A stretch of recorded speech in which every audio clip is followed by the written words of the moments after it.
Hello बच्चों, उम्मीद है आप अच्छे से होंगे और मेरे इस channel physics to the point का आनंद उठा रहे होंगे।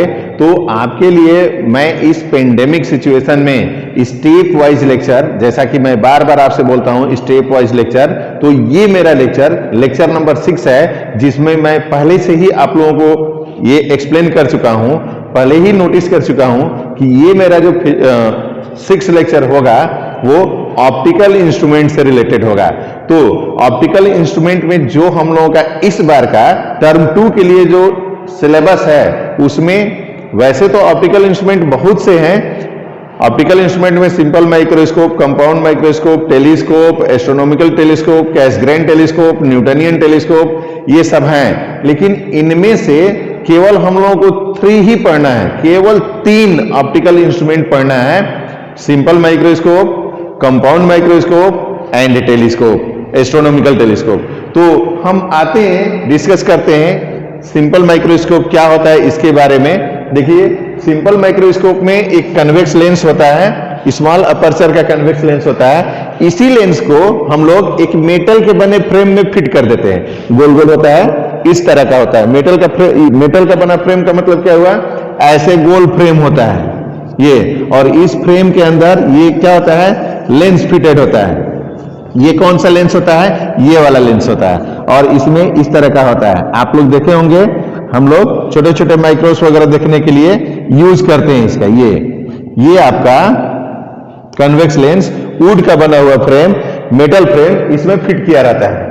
अब ये कन्वेक्स लेंस स्मॉल अपर्चर वाला होता है, जिसमें हम लोग इस लेंस को अक्सर ऐसे आंख के नजदीक रख करके हम लोग इसको देखते हैं किसी ऑब्जेक्ट को। तो छोटे छोटे जो पार्ट्स होते हैं, जो घड़ी बनाने वाले, जो वॉच बनाने वाले जो मैकेनिक्स होते हैं, वो भी अपने आंख के नजदीक गोल सा एक डब्बा टाइप का लगा करके देखते हैं। वो आपका सिंपल माइक्रोस्कोप होता है, मैग्नीफाइंग ग्लास होता है।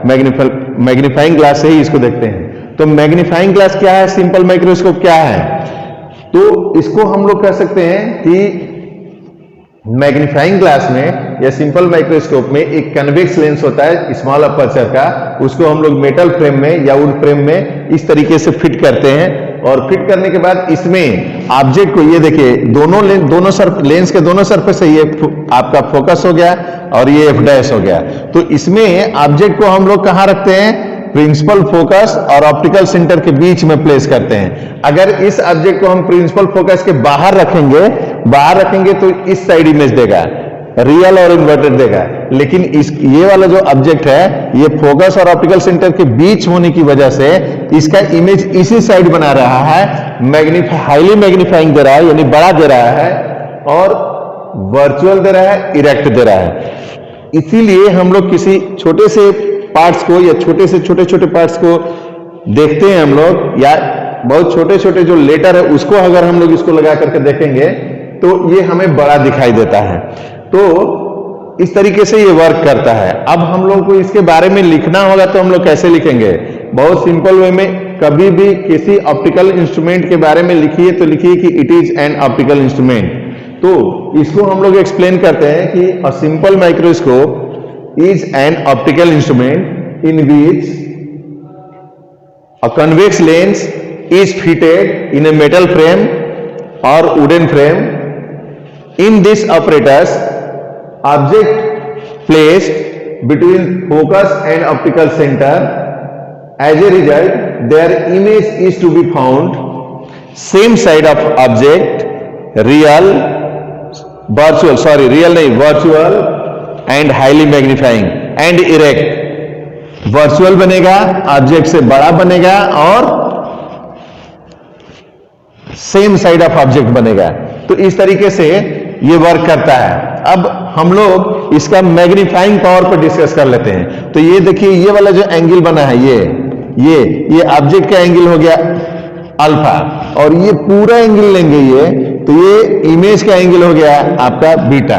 तो हम लोग मैग्निफिकेशन क्या जानते हैं, मैग्निफिकेशन में जनरली यही जानते हैं कि it is the height of ratio of image and object. Image और ऑब्जेक्ट की जो रेशियो होती है उसको हम लोग मैग्निफिकेशन कहते हैं। यानी इसका मैग्निफिकेशन अगर हम इस ट्रायंगल में लेते हैं तो magnification m is equal to हो जाएगा, पहले तो हम इसके लिए लेंगे तो tan alpha is equal to alpha हो जाएगा स्मॉल एंगल के केस में। सिमिलरली अगर इमेज के लिए लेंगे तो tan beta is equal to beta हो जाएगा। अब magnification m is equal to क्या होता है, तो इमेज बाई ऑब्जेक्ट होता है, तो इमेज हो गया आपका बीटा और ऑब्जेक्ट हो गया अल्फा। इसका मतलब क्या हुआ है, अल्फा और बीटा क्या है, एंगल है जो इस आंख पर बन रहा है। तो हम लोग इसको कैसे डिफाइन करते हैं, मैग्नीफाइंग पावर को अगर सिंपल माइक्रोस्कोप का मैग्नीफाइंग पावर हम लोग डिफाइन करेंगे तो लिख देंगे कि magnification of simple microscope is equal to angle subtended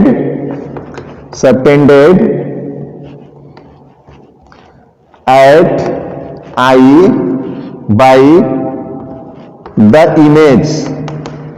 the image. ये देखिए इमेज द्वारा कितना एंगल बना, तो बीटा बना था, divided bye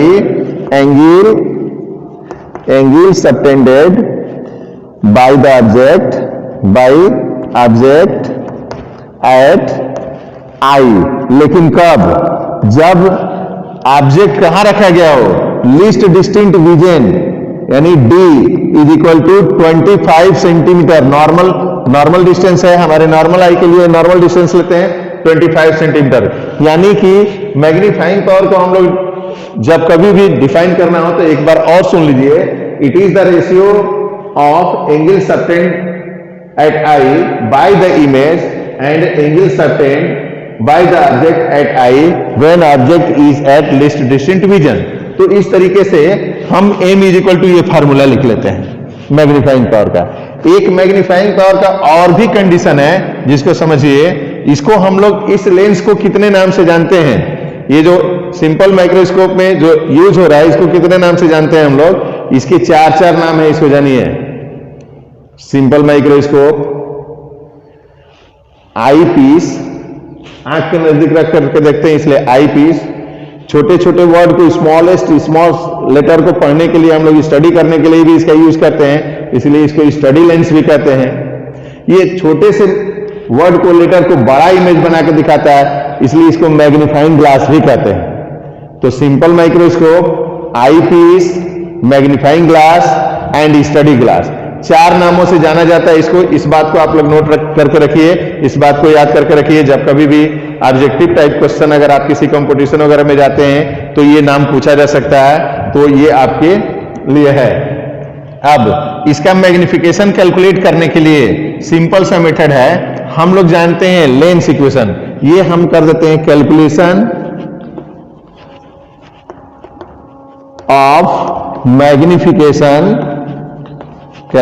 of magnification of simple microscope. तो इसका कैलकुलेशन करने के लिए बहुत सिंपल सा तरीका है। लेंस इक्वेशन से हम लोग क्या जानते हैं, 1/v minus 1/u is equal to 1/fe। इसको आई पीस भी कहते हैं, इसलिए इसके फोकल लेंथ को fe हमने कह दिया।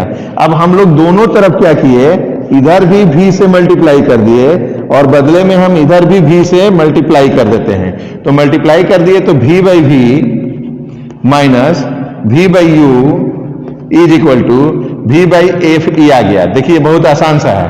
अब इसको कैंसिल कर दिए तो 1 हो गया, यानी 1, और v/u को हम लोग मैग्निफिकेशन कहते हैं, तो 1 minus m is equal to ये v/fe हो गया।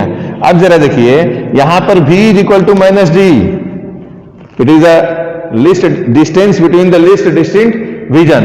तो हम लोग इसको क्या ले लेंगे, तो ये ले लेंगे आपका, इसको पहले हम लोग m निकालेंगे, तो m इज इक्वल टू, ये m उधर चला गया, ये इधर आ गया, तो m इज इक्वल टू हो जाएगा me, आई लेंस का, आई पीस का है, तो me is equal to 1 minus v/fe। अब यहां पर क्या है कि v is equal to minus d है, तो इस माइनस d को रखेंगे, therefore m is equal to 1 plus, यहां का माइनस प्लस बना देगा d/fe। तो इस तरीके से हम लोग मैग्निफिकेशन ऑफ सिंपल माइक्रोस्कोप को कैलकुलेट कर लेते हैं। अब हम लोग डिस्कस करने जा रहे हैं कंपाउंड माइक्रोस्कोप के बारे में इसे हम लोग कंपाउंड माइक्रोस्कोप क्यों कहते हैं? क्योंकि इसमें दो लेंसेज लगे होते हैं, दोनों कन्वेक्स लेंस होते हैं। अब दोनों कन्वेक्स लेंस में किस तरीके से होते हैं? एक स्मॉल अपर्चर का होता है, एक थोड़ा सा उससे बड़ा अपर्चर वाला होता है। अपर्चर क्या है? Size of lens. तो इसको इसमें कैसे कैसे इसका कंस्ट्रक्शन कैसा होता है, इसका कंस्ट्रक्शन कैसा होता है, किस तरीके से ये लगा होता है, फिट कैसे होता है और किस तरीके से वर्क करता है। तो इसमें देखिए ये जो दिखाई दे रहा है ये वाला, ये मेटल ट्यूब है। ये क्या है? मेटल पाइप का बना हुआ एक नली है, ट्यूब। तो ये मेटल ट्यूब है, ये वाला। अब इस मेटल ट्यूब में हम लोग दोनों लेंस को फिट करके रखते हैं और इन दोनों लेंसों को इस तरीके से इसमें सेट किया जाता है ताकि जरूरत पड़ने पर इसके बीच की दूरी को घसकाया जा सके, आगे पीछे किया जा सके। जब आप लैब में जाते होंगे, जब आपके टीचर लैब में प्रैक्टिकल कराने के लिए ले गए होंगे और कंपाउंड माइक्रोस्कोप दिखाए होंगे, तो उसमें देखे होंगे कि आप एक आंख लगा करके एक आंख बंद करके और थोड़ा सा एक पाइप की तरह होता होगा, उसको ऊपर नीचे ऐसे घुमाते होंगे। तो उसको एडजस्टमेंट करना कहते हैं, हम लोग एडजस्ट करते हैं। तो घुमाते हैं तो वो लेंस आगे पीछे सेट होता है। तो आगे पीछे सेट करने का मतलब कि यही दोनों लेंस वो आगे पीछे होता है। तो ये बात आप समझ गए होंगे। तो अब इसमें होता क्या क्या है, इसमें देखिए एक जो लेंस जो ऑब्जेक्ट की तरफ होता है, जिधर ऑब्जेक्ट लगा होता है, इसको नाम दे देते हैं ऑब्जेक्टिव लेंस। और जो लेंस आंख की तरफ होता है, ये देखिए आंख यहां से देखते हैं तो हम लोग देखने का काम इसको करते हैं, लेकिन दिखाई ये देता है। देखिए ये भी मजे वाली बात है कि हम देखने वाला काम देखते हैं इस ऑब्जेक्ट को, इतना छोटा ऑब्जेक्ट है इसको देखते हैं, लेकिन दिखाई ये वाला देता है। तो जब यहां जो आंख की ओर होता है उसको आई पीस कहते हैं। तो ये कितना सिंपल सा नाम है। ऑब्जेक्ट की ओर जो लेंस है उसको ऑब्जेक्टिव, आई पीस आंख की तरफ जो लेंस है उसको आई पीस। ठीक है।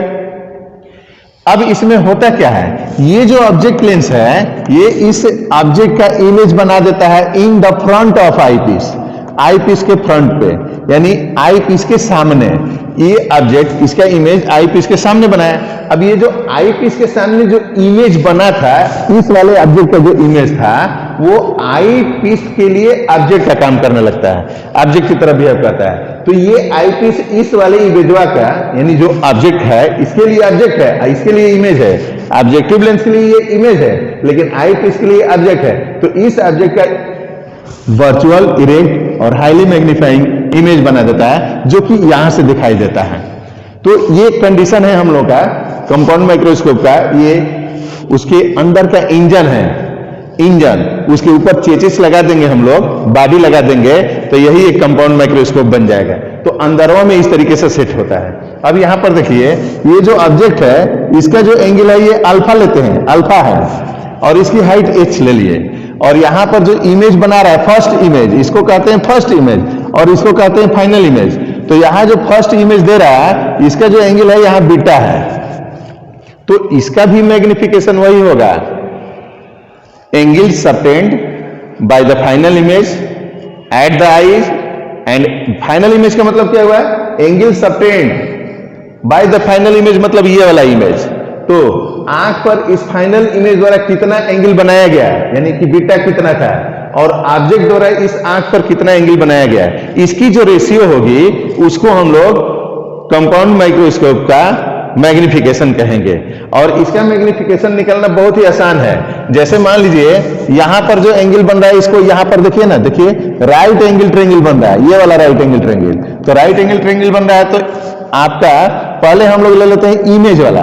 तो ये इमेज वाला ले लेते हैं, तो एंगल बना कितना है ना, इमेज का जो एंगल था, इमेज के लिए कितना एंगल बना, तो tan beta, tan beta small angle है तो tan beta is equal to, हम लोग सिंपली बीटा लिखते हैं, और बीटा यानी tan बीटा यानी कि बीटा इज इक्वल टू हो जाएगा कितना है, h डैश अपॉन ये वाला देखिए इसका डिस्टेंस है UE। अच्छा, इसको E से क्यों रिप्रेजेंट किए हैं, क्योंकि ये आई पीस के लिए था। तो ये हो जाएगा h डैश अपॉन UE। ये हो गया आपका angle subtend by the final image at eye, यानी फाइनल इमेज द्वारा इतना एंगल बना। अच्छा, फिर बाय द ऑब्जेक्ट, ऑब्जेक्ट द्वारा कितना बना, तो ऑब्जेक्ट द्वारा tan बीटा, tan अल्फा बना। ये देखिए tan अल्फा, तो tan अल्फा लेंगे तो ये आपका हो जाएगा h अपॉन UO, यानी ऑब्जेक्टिव के लिए। तो h अपॉन, ये पहले हम लोग लेंगे परपेंडिकुलर बेस, तो ये हो जाएगा आपका h अपॉन UO। अब हम लोग क्या जानते हैं कि फाइनल इमेज द्वारा कितना आंख पर बना था एंगल, और ऑब्जेक्ट द्वारा कितना आंख पर एंगल बना था, इसकी जो रेशियो होगी इसी को कंपाउंड माइक्रोस्कोप का मैग्निफिकेशन कहेंगे। तो इसका यहां देखिए थोड़ा सा हम फिर से लिख देते हैं, tan alpha is equal to simply alpha is equal to इतना, तो ये दोनों एंगल मिल गया हमको। नाउ मैग्निफिकेशन बड़ा वाला एम क्यों ले लिए, क्योंकि भाई इसमें दुदुग है, तो दुदुग है तो बड़ा वाला एम इज इक्वल टू हमारा पहले आंख वाला कि इमेज वाला कि पहले क्या, तो पहले फाइनल इमेज द्वारा, तो tan beta upon tan alpha हो जाएगा ना, तो इतना is equal to beta by alpha हो जाएगा, ये मैग्निफिकेशन हुआ। अच्छा इस मैग्निफिकेशन इज इक्वल टू कितना था, तो ये मैग्निफिकेशन इज इक्वल टू आपका था आपका h डैश अपान यू ई ये था, और डिवाइडेड बाई कितना था भाई, तो डिवाइडेड बाई आपका था h अपान यू ओ। तो इन दोनों को जब सॉल्व करेंगे तो हमारा मिल जाएगा h डैश भाई, चलिए h डैश मिला अपान यू ई मिला इनटू, अब यहां हो जाएगा यू ओ अपान h। तो देखिए बिल्कुल क्लियर है यहां पे कि m इज इक्वल टू आ जा रहा है कितना, h dash upon h into u o upon u e. तो अब you o upon u e, तो यहां पर यहां से यहां तक का डिस्टेंस लेंगे तो यू ई हो गया, u o is equal to क्या हो जाएगा, डी हो जाएगा। तो यहां पर यहां वाला जो इक्वेशन है tan alpha is equal to h by U O जो है ऑब्जेक्टिव डिस्टेंस, ऑब्जेक्टिव से ये जो डिस्टेंस लेंगे इसको हम लोग ऐसे भी लिख सकते हैं h बाई यू ओ के जगह पर d लिख सकते हैं, d। तो यहां पर हमारा जो यू ओ है यहां हम लोग d लिखेंगे, तो हमारा एक रिलेशन आया h dash upon h into D upon you e. तो ओवरऑल जो हमारा मिला मैग्निफिकेशन का जो फार्मूला मिला इस h वाले को एक तरफ किए, तो देखिए ये फाइनल इमेज की, ये इमेज की हाइट है और ये ऑब्जेक्टिव हाइट है, तो इसको मैग्निफिकेशन किसका कहेंगे, ऑब्जेक्टिव का। तो इसलिए h डैश अपन h को हम लोग क्या कहेंगे, MO कहेंगे, ऑब्जेक्टिव का मैग्निफिकेशन। तो ये MO हो गया है, और ये d अपन यू किसके लिए है, इसके लिए है। तो इसको हम लोग ये भी देखिए, ये d पूरा डिस्टेंस ये हो गया, ये वाला डिस्टेंस फाइनल इमेज से डिस्टेंस d हो गया, और यू ई क्या हो गया, तो ये ऑब्जेक्ट का डिस्टेंस हो गया। तो इमेज बाई ऑब्जेक्ट ये भी आ रहा है, तो ये आई पीस का हो जाएगा। तो आई पीस के लिए हम लोग ले लेंगे, क्या ले लेंगे, ये इसके लिए पहले वाले के लिए h डैश अपन h के लिए हमने MO ले लिया, और आई पीस के लिए क्या ले लिया, ME ले लिया। अब इसके पहले वाला सिंपल माइक्रोस्कोप में हम लोग जानते थे कि ME is equal to 1 plus d by FE, अभी अभी मैंने इसको डेराइव किया। तो उन दोनों रिलेशन को लिखेंगे तो यहां पर हो जाएगा M is equal to MO को लिख सकते हैं हम लोग VO अपन UO, और इसको लिख सकते हैं 1 प्लस डी बाई FE। तो ये हमारा कंपाउंड माइक्रोस्कोप का मैग्निफिकेशन मिल जाता है, इसको हम लोग समझते हैं। अब हम डिस्कस करेंगे इसके स्पेशल केसेस को, और इसके साथ तुरंत हम डिस्कस करेंगे टेलीस्कोप के बारे में। अब हम कंपाउंड माइक्रोस्कोप में एक स्पेशल केस देने जा रहे हैं कि जब हम ऑब्जेक्ट को ऑब्जेक्टिव के फोकस के बहुत क्लोज हम रख देते हैं, इसके फोकस के क्लोज रख देते हैं, तो इस कंडीशन में हमारा क्या चेंजिंग होगा, तो इस कंडीशन में हमारा UO जो होगा, UO इज इक्वल टू हो जाएगा आपका FO माइनस FO ले लेते हैं, and VO is equal to क्या हो जाएगा, तो ये L हो जाएगा लेंथ। तो अब हमारा रिलेशन क्या है, मैग्निफिकेशन का हम लोग अभी अभी डिस्कस किए, क्या VO अपन UO 1 प्लस डी अपन FE होता है, जो इस कंपाउंड माइक्रोस्कोप का मैग्निफिकेशन मेन फार्मूला होता है। अब इसमें हम VO के जगह पर क्या रख देंगे, L रख देंगे, और FO के जगह पर क्या रख देंगे, U के जगह पर, सॉरी U के जगह पर माइनस FO रख देंगे। तो हमारा जो रिलेशन मिलेगा ये मिल जाएगा L अपान FO, लेकिन निगेटिव में, और 1 प्लस डी अपान FE। अब यहां पर एक बात हम लोगों को और समझना है, क्या समझना है कि अगर इनफाइनाइट वाला केस हो जाता है तो हम लोग केवल इसको हटा देते हैं, और उस केस में हम लोग M इज इक्वल टू ले लेते हैं क्या, माइनस L अपन FO इंटू, फिर हम लोग लिख देते हैं D अपान FE। तो ये तीन मेन रिलेशन है किसके लिए, कंपाउंड माइक्रोस्कोप के लिए। फर्स्ट रिलेशन ये है, सेकंड ये है, और थर्ड रिलेशन ये है। अगर ये तीनों फार्मूला हम लोग जानते रहेंगे तो कंपाउंड माइक्रोस्कोप का कोई भी न्यूमेरिकल आसानी से हम लोग सॉल्व कर सकते हैं, इजी वे में सॉल्व कर सकते हैं। ये देखिए बिल्कुल क्लियर है, आपके सामने है, इस बात को आप समझ सकते हैं। तो बच्चों हम अब डिस्कस करने जा रहे हैं टेलीस्कोप के ऊपर।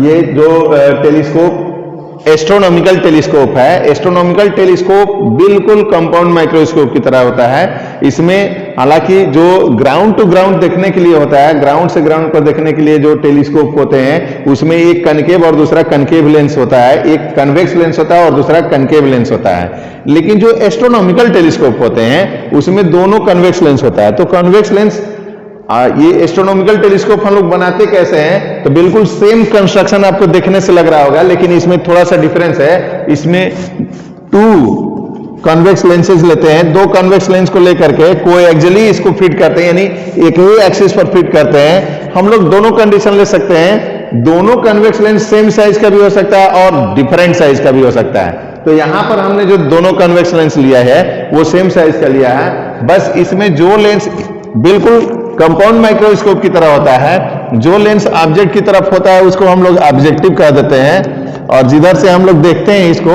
जिधर से हम लोग देखने का काम करते हैं इसको हम लोग आईपीस कहते हैं। नाम बिल्कुल वही है, ये आईपीस। तो ये वाला ऑब्जेक्ट वाला ऑब्जेक्टिव हो गया और ये वाला आईपीस हो गया। इसमें होता क्या है, थोड़ा सा अंतर है कि इसमें ऑब्जेक्ट को हम लोग 2 जगहों पर प्लेस करते हैं, या तो इनफाइनाइट पर प्लेस कर देते हैं, इनफाइनाइट पर प्लेस करते हैं, या फिर इनफाइनाइट और लेंस के बीच में रखते हैं।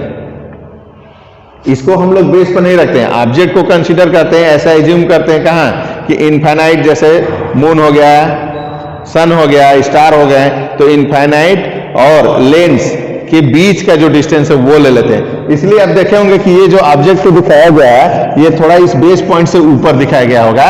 एट इनफाइनाइट डिस्टेंस इसको कहा जा सकता है, एट इनफाइनाइट डिस्टेंस। तो इनफाइनाइट डिस्टेंस वाला है। इसमें भी हम लोग जब ये ऑब्जेक्ट यहां होता है तो इसका इमेज बना देता है यहाँ पे फ्रंट ऑफ आईपीस, आईपीस के सामने बनाता है, जो आईपीस के लिए ऑब्जेक्ट कवर करता है, जिसका हाईली मैग्नीफाइंग इमेज यहां इस पॉइंट पर दे देता है। इसका भी हम लोग मैग्निफिकेशन डिफाइन करते हैं, तो हम लोग यही कहते हैं कि it is the magnification is the ratio of angle subtend by the image at an eye and angle subtended by the object when object is at कहां हो, इनफाइनाइट हो या लीस्ट डिस्टेंट रीजन हो, दोनों कंडीशन केसेस लिया जा सकता है।